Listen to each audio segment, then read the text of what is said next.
Welcome to this lecture on health informatics as a career option. So we'll talk about what is it and more so about the opportunities, what we have globally as well as in particularly India. What are the recent trends and who are the major stakeholders, who would be the key players, and of course, what would be the roles of health information management professionals in the existing healthcare scenario.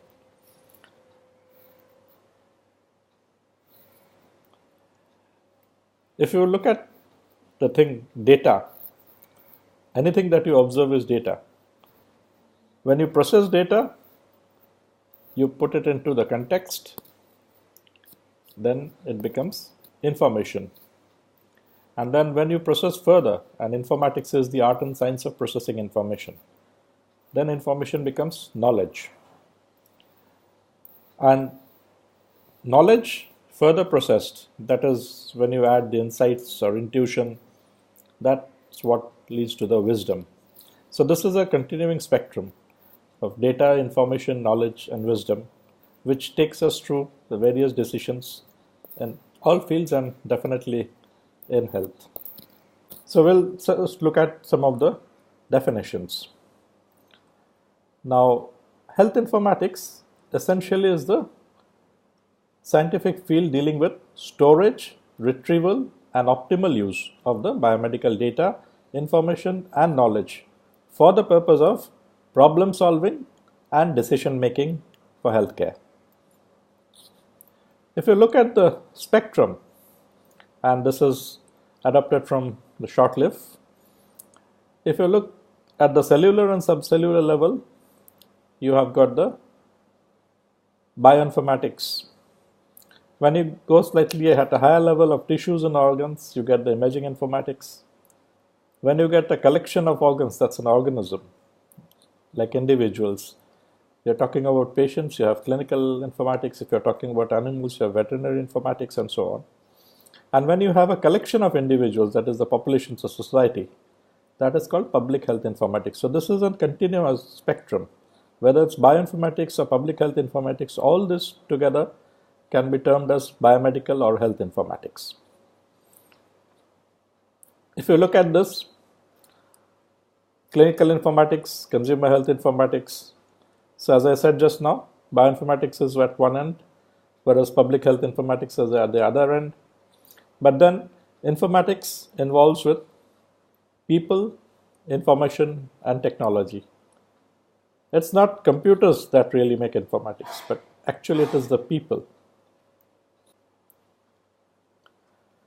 If you look at the discipline of biomedical and health informatics, who can be a part of a team dealing with biomedical and health informatics?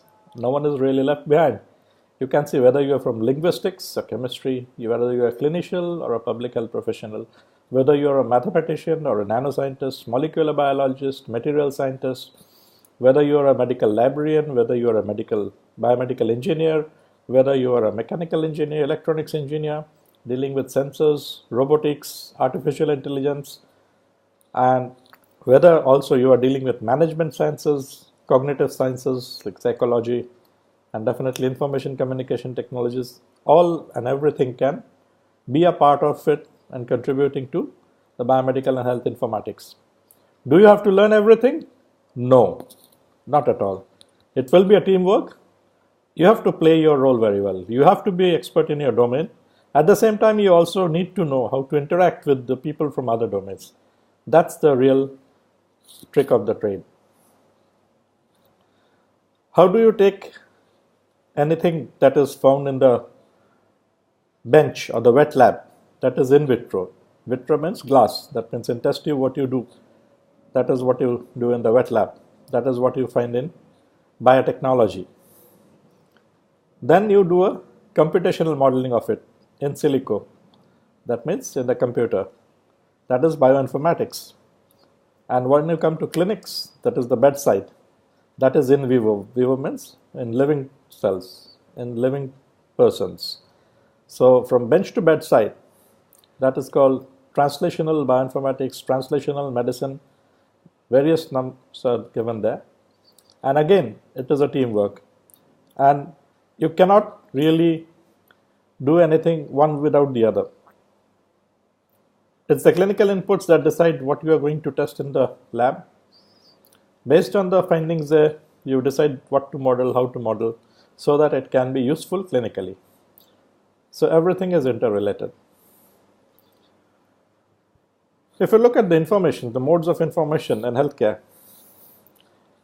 audio, like voice, is very important. Then you also get images, X-rays, lights, and so on, and even the signals, which are two-dimensional. The signals are usually put into a two-dimensional form or image form, but actually they're unidimensional. Then, of course, now you have 3D images. But the most important thing and the most common thing that you'd come across whenever you're dealing with patient records, that would be text. Whether it's the findings, whether it's the history, the reports for whatever, biochemistry, pathology, or microbiology, most of the information is text. And if it is not structured, then you have to also do a bit of natural language processing to really extract some information from it. And most of the times you would have a combination of all these modes of information for making any useful decision that will impact healthcare. Now, of course, if you look at it, this mechanical intervention, robotic telesurgery, and even AI giants like Google are planning to tie up with surgical equipment manufacturers like Johnson & Johnson to make robotic surgery affordable. So a lot of things is going on in AI and robotics, and exciting times are ahead. So what are the career prospects? Of course, in hospitals, now you look at most of the big hospitals, there's a department of IT, biomedical engineering, and often related ones. In all these things, you can make yourself a part of the team. If you look at the pharmaceutical companies, the slide you saw earlier when you were talking about bench and computational, that means in silico. So whether it's for drug designing, testing, there's a lot of informatics involved. For health information technology vendors, the systems, the electronic health record systems, the hospital information systems, how to interlink them, how to integrate them, how to make them interoperable, all these are the jobs of the health informaticians. And obviously, you can also be consultants for health information technology, health informatics. Consultants to the ministries, the policy-making bodies, consultants to the health IT vendors, and so on. You can be a part of the public health organizations, whether it is for collecting information or processing it, public health information, epidemiological information, and also for using this informed policy making, using this information that you collect so that you do informed policy making rather than a blind policy making, which often happens. And then, of course, the government, as I said, and the ministry also, they are taking consultant, and lots of non-government organizations, they have activities related to health informatics, and more are growing in number. So you can have a lot of scope both in the government and non-government centers if you are planning to take health informatics as a career.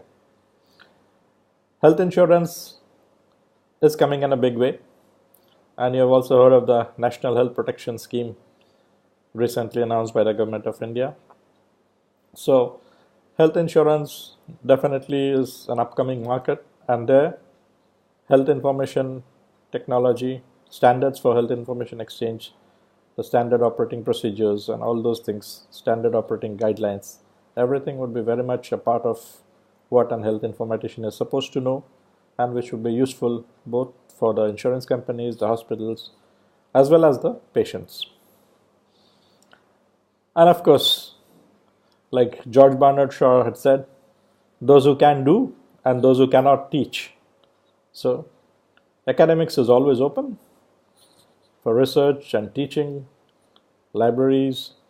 So everywhere you can get a lot of scope as a health informatics professional. So what are the skills really needed? And this is from Enrico Coira. First, of course, you need to understand the healthcare industry. How is it functioning? What are the workflows? What are the requirements? Needless to say, you definitely require good communication skills. And of course, management leadership skills for strategic planning. Information technology, certainly, yes. But it's not just the technology, analysis and organization of the information. That is very, very important. And of course, you need to be involved with capacity building. You have to train the people, whoever are using. So it could be healthcare professionals and professionals from top to bottom, whether it's an administrator, whether it's a physician, surgeon, whether it's a nurse, whether it's a technician, whether it's an attendant, whoever is involved with that, and you have to train different people according to their needs. So capacity building, continuous training, these have to be an essential part of your career if you plan to take up health informatics. And of course, knowledge of system infrastructure design networking, that would be a useful skill if you can acquire. Programming skills would be required if you have that background and if you have that knack or attitude for that, but it's not essential. If you are from a programming background, if you love coding, great. You can do it yourself. Otherwise, you'll have members in your team who can do it, but you need to know what is to be done. That's the most important thing. So some of the sample job profiles, as I said, you can be a teacher or researcher. You can be a clinical data manager. You can be a chief information officer, chief medical information officer, chief clinical information officer, and so on. These sorts of posts are being created every day in India and globally. Then you can be a clinical information manager. You can be a consultant. You can be a healthcare webmaster. And you can be in charge of information security. I think security breach, cyber security threats, these are very serious problems. How to manage that, how to manage risk, how to manage revenue, privacy, all these are going to become highly specialized jobs. Medical director for informatics, medical director for information systems. These are actual designations of jobs for which you can see advertisements right now. And pharmacy systems analyst. As I said, these are only samples. These are not all. This is not a comprehensive list. So what would you be doing? You'd be organizing the evidence for evidence-based medicine. Then you can support patient care, reimbursement, teaching, research, quality improvement, legal inquiries. Then, of course, you would be very much accomplished in the art and science of electronic information systems. For patient-provider relationship, business side of evidence-based medicine. From evidence you collect how to improve the outcomes, reduce the costs. In India, in 2003, there was an Information Technology Infrastructure for Health vision document. So that vision statement said to define information technology infrastructure for health in India, will standardize the capture, storage, and exchange of health information in an environment supported by a robust legal framework and a mature informatics education system that will bring administrative simplification and improve patient care services by providing a continuum of care. That was 2003, 15 years back. How far have we reached in 15 years? Yes, the Ministry of Health and Family Welfare has notified the standards for electronic health records, the standards for exchanging health information. The first edition came in August 2013. The second edition, the revised one, was notified in December 2016. So standards are in place. What about the robust legal framework? I don't know how many of you are aware, but right now draft bill is in the public domain for comments on Digital Information Security in Healthcare Act, or the DISHA, which talks about setting up the National Digital Health Authority, which is going to be facilitating the ecosystem of digital health in India. And this National Digital Health Authority has also been mentioned in the National Health Policy 2017 that came out in 2017 February. So we have that framework about to be set up. Mature informatics education system, unfortunately, we are far away from that. We really need to now pull up the socks and get into this capacity building education training for health informatics education. And if you're doing courses like this, you will definitely be ahead of your peers. So what are the challenges? Essentially, we need the health data, whether for insurance, public health, research. But how do you share it among different enterprises if they're using different standards, different systems? How can you identify the same patient across different institutions? This is a global village. So a person may not be staying in the same city or the same country or the same continent. How can data exchange be secured and access to patient data be monitored? And within the healthcare institutions, how can the patient's clinical data from different sources, whether it's lab, pharmacy, clinical notes, be brought to patient's point of care into the electronic medical record? These are the challenges which are being sorted out, and a lot is yet to be done. If you look at the standards for exchange of health information, other than the identifier, there are a broad category of 4 standards, of which the first is vocabulary, and the best examples are ICD and SNOMED CT. We'll learn about these in the subsequent lectures. Then when you talk about content exchange, you have the HL7 and DICOM. These also will be learning in more details subsequently. Then you have the standard for transport, XML, JSON, whatever is being used.